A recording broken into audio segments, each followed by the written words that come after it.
Salah satu unit usaha saya berada di negeri India. Selain karena alasan biayanya yang rendah, DNA orang India itu menurut saya memang sepertinya untuk bidang teknologi. Eksakta itu di otak mereka rasanya bawaan lahir. Untuk itu tahun lalu saya harus ke Jaipur, India. Mendarat di New Delhi, langsung ke wilayah Rajasthan. Ya, ibu kotanya Jaipur. Tugas utama menginterview beberapa kandidat pekerja yang saya akan outsource. Ada dua lokasi setelah Jaipur, yaitu ke wilayah selatan India, Tamil. Singkat cerita, saya melihat meningkat kegairahan baru di India. Ekonominya terasa sangat maju dibandingkan 5 tahun yang lalu saya ke sana. 2 tahun berturut-turut, ekonomi India tumbuh di atas 7%. Dan bisa dibayangkan dengan populasi 4 kali Indonesia, tumbuhnya 7%. Itu raksasa sekali. Tahun ini 2019 dan selanjutnya mereka menandai bahwa pertumbuhannya akan di atas 9%. Cukup ambisius. Sekali lagi, tapi India ya tetap aja India. Kumuh, pliket, bau, terutama di city dweller atau urban problem dengan banyaknya gelandangan dan kaum slum. Sore,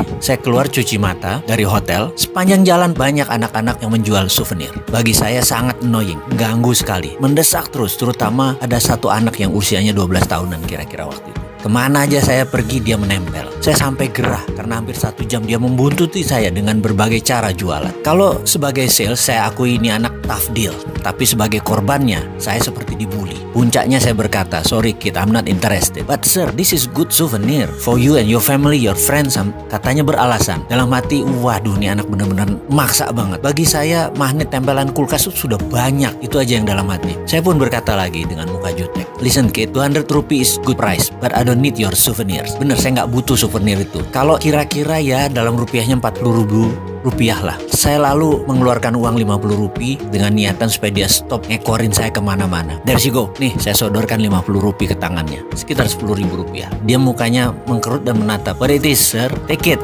It's yours, saya bilang gitu. Lalu dia jawab dengan mata menyolot. Do you think I'm beggar? I'm a souvenir sales, sir. Take back your money. Just buy my souvenir. We're all done. Saya tersentak kaget dengan jawabannya. Not a beggar, kata saya dalam hati. Saya kagum dengan attitude-nya, dengan sikapnya. Dia mengatakan, saya bukan pengemis, saya penjual souvenir. Mengapa saya tersentak dengan jawaban itu? Begini, kemarinnya kami bersepuluh mengadakan tour visit ke sebuah tempat wisata 1 jam dari Jaipur. Di tengah jalan, bus kami kempes. Lalu kami turun dari bus. Panas sekali. Dan ada seorang bapak tua lewat, dia berjualan es teh. Dipanggul dengan panggulannya. Kami memesan beberapa minuman karena memang udara sangat panas terik.